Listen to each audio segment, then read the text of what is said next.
Assalomu alaykum, butun dunyodagi barliq vatan sevgan qarindoshlar. Yana men bugun ishda beka vaqtim. Yana namoyishga chiqdim. Bu yerda Norveg do'stimiz bu video ishlarga yordam beryapti. Bir necha do'stlarimiz birga chiqdik.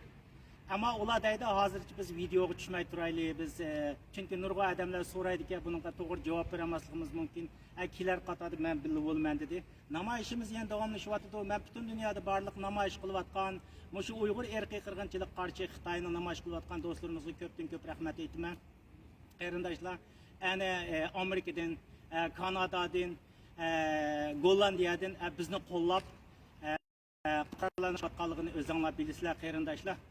Biz aşı turmada yetayotgan barliq qarindoshlarımızning 24 saatlik vaqtidan biz yarım saat vaqtimizni chiqarib bu namoyishimizni to'xtatmasligimizni umid qilaman qarindoshlar. Namoyishni to'xtatmaylik. Qarindoshlarımizga yana deydiganimiz, qarindoshlar ko'p degan do'stlarimiz chiqyapti. Men buni da xo'shal, zaten millatimiz xo'shal. Ammo uyda jim yetib olgan qarindoshlarga deydiganim shu qarindoshlar, bugun Xitoy bilan Uyg'urlar jangining ichida. Bu yerda 8-9 milyon xalq qiyinyapti, o'lyapti.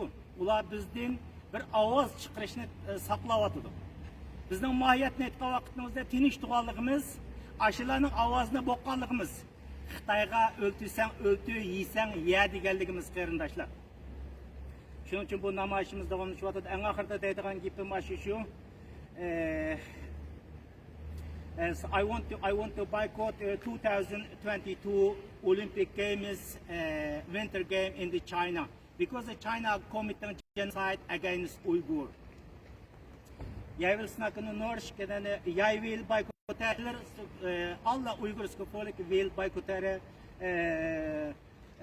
2022 Olympic spel vinterspel i Beijing.